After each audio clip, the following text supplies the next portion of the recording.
Hello everyone. এখন দেখবো যে তোমাকে নিয়ে আশেপাশে থাকা তোমাদের মানুষ কি গসিপ করে, কি জিনিসটা নিয়ে, কি টপিকটা নিয়ে আলোচনা করে তোমাকে নিয়ে। মানে যে কোনো একটা পার্সনের নামও ভাবতে পারো আর ডাবল ট্যাপ করে এনার্জি কানেক্ট করো। আমি দেখবো তোমাকে নিয়ে কি গসিপ হয়, কি ভাবে সে। দেখো, তোমাকে নিয়ে যদি কিছু গসিপ হয়ে থাকে, সেটা ফার্স্ট গসিপ হচ্ছে যে তুমি তোমার লাইফটাকে ব্যালেন্স করতে শিখে গেছো। তুমি হয়তো আগে বেশি কেরিয়ার নিয়ে অত ভাবতে না, এখন বেশ তুমি তোমার কেরিয়ার নিয়ে ভাবো। তুমি ফাইন্যান্স ভালো গ্রো করেছো।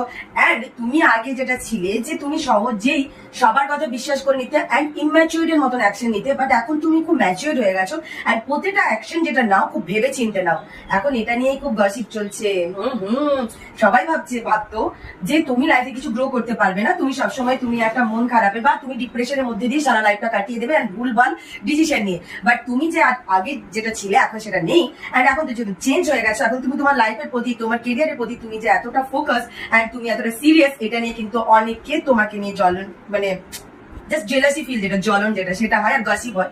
অ্যান্ড তার সাথে সাথে আরেকটা গসিপ হচ্ছে যে তুমি আগে যতটা ফ্যামিলিকে অত টাইম দিতে না বা ফ্যামিলি ওরিয়েন্ট পার্সন ছিলে না, এখন পর্যন্ত ফ্যামিলি ওরিয়েন্ট পার্সন হয়ে গেছো। ফ্যামিলি কতটা ইম্পর্টেন্ট তুমি জানো।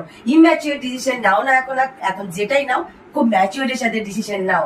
অ্যান্ড তুমি আগে যা ছিলে এখন তা নেই। তোমাকে আগে সবাই ভাবতো তুমি প্রচন্ড নরম ছিলে, তোমাকে নিয়ে বলে না যে ইউজ করে নেওয়া যাবে, বাট তুমি আর সেই জিনিসটা নেই। তুমি আর কারো ইউজেবল পাত্র নও, তুমি পাত্রীর পাত্র বা পাত্রী নও। তুমি এখন প্রচন্ড স্ট্রিক হয়ে গেছো, ম্যাচিওর হয়ে গেছো অ্যান্ড ভুল অ্যান্ড ঠিকটা বুঝতে শিখে গেছো। এটা নিয়েই তোমাকে এখন কিন্তু খুব গসিপ চলছে। হর হর মহাদেব।